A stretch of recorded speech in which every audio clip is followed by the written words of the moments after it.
Au début, il pense que c'est une illusion. Mais son reflet ne fait pas exactement les mêmes mouvements que lui. Yacouba, 29 ans, mène une vie simple. Un matin, en se préparant devant son miroir, il remarque quelque chose d'étrange. Il lève la main. Son reflet la lève aussi, mais avec un léger retard. Une fraction de seconde. Presque invisible. Il s'arrête.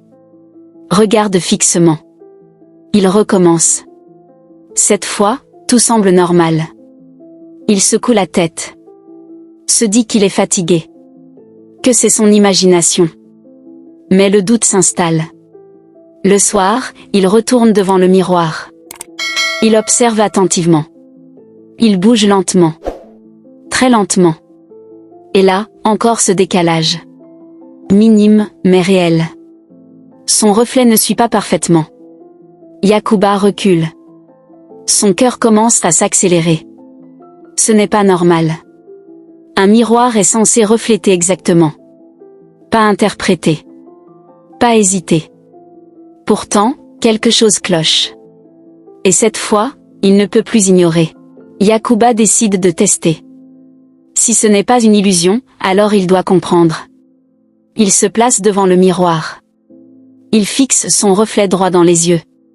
Il bouge brusquement. Le reflet suit. Presque parfaitement. Mais pas totalement. Il recommence. Plusieurs fois. Toujours ce micro-décalage. Puis il tente quelque chose de plus extrême. Il lève la main, et la laisse suspendue. Le reflet hésite. Une fraction de seconde. Puis reproduit le geste. Yacouba recule lentement. Il sent une peur monter. Il ne s'agit plus d'un simple reflet. C'est comme si quelque chose observait et imitait. Pas immédiatement. Mais après réflexion. Comme si ça apprenait. Comme si ça décidait. Cette pensée le glace. Il éteint la lumière. Quitte la pièce.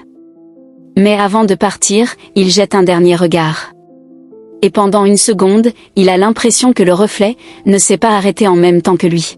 La situation empire. Le reflet ne se contente plus de suivre.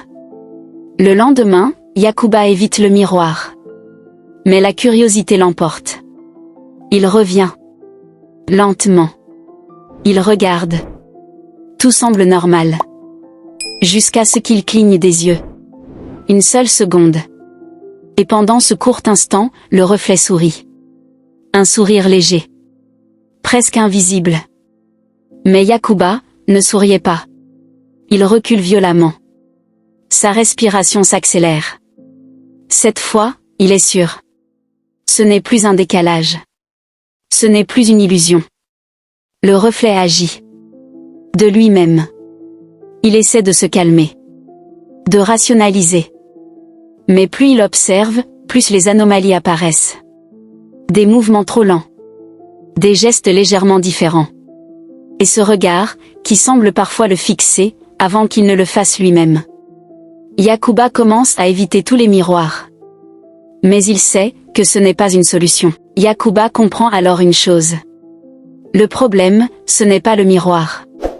C'est ce qu'il reflète. Un soir, il décide de faire face. Une dernière fois. Il se place devant le miroir. Immobile. Il regarde son reflet droit dans les yeux.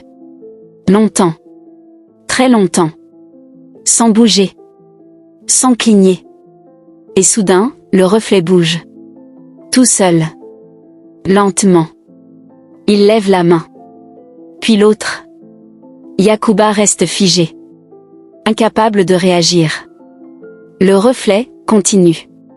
Comme s'il avait pris le contrôle. Comme s'il n'avait plus besoin de lui. Puis, il s'arrête. Et sourit. Cette fois clairement. Yacouba veut reculer, mais son corps ne répond plus.